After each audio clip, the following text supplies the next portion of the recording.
Cette vidéo a été réalisée dans la commune d'Abobo, précisément à Djibi Village,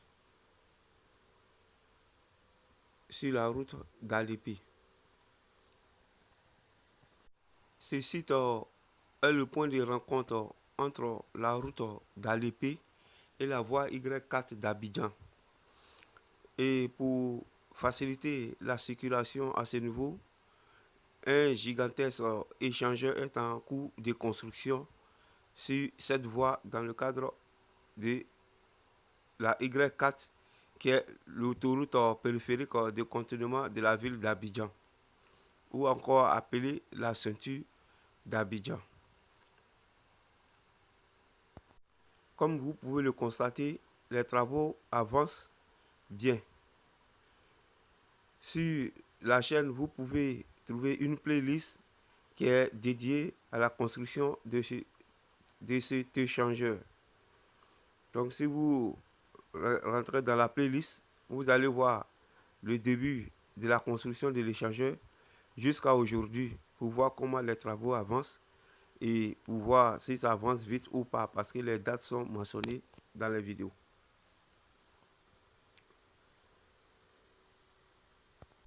Une grande partie de cette autoroute est déjà opérationnelle.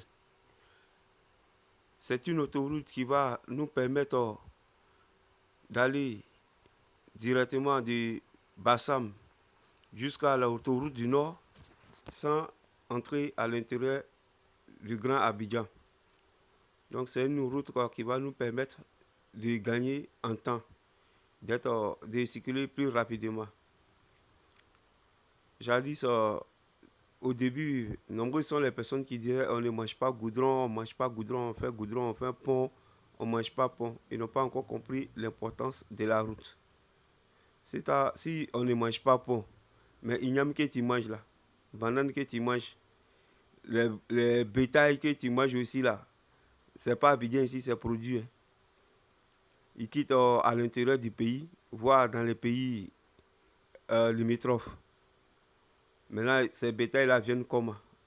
Ces aliments-là viennent comment à Abidjan? C'est par la route. S'il n'y a pas de bonne route, ça va prendre du temps pour arriver ici. Donc, si tu dis que tu ne manges pas goudron, tu as tort. On mange le goudron, mais pas directement parce que ce n'est pas une nourriture.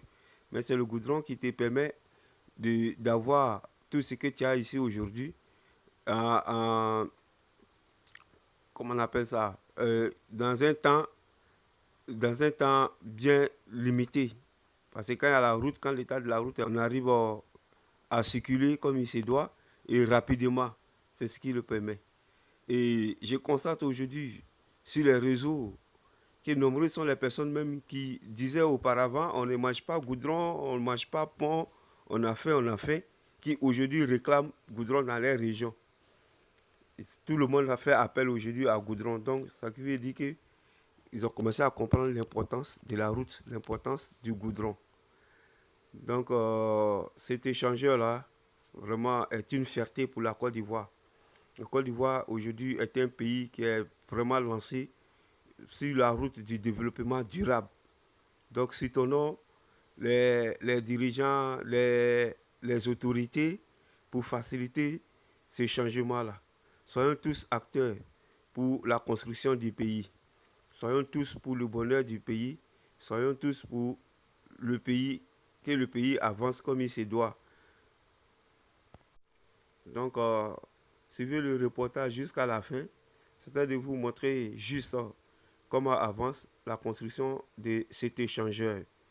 À part celui-ci, il y a aussi l'échangeur d'Anyama qui est en construction aussi au niveau de la morgue d'Anyama. Et celui du Carrefour Ebempe qui est déjà fini, qui est opérationnel. Donc la voie Y4 vraiment a donné naissance à de nombreux échangeurs gigantesques, beaux et agréables à voir.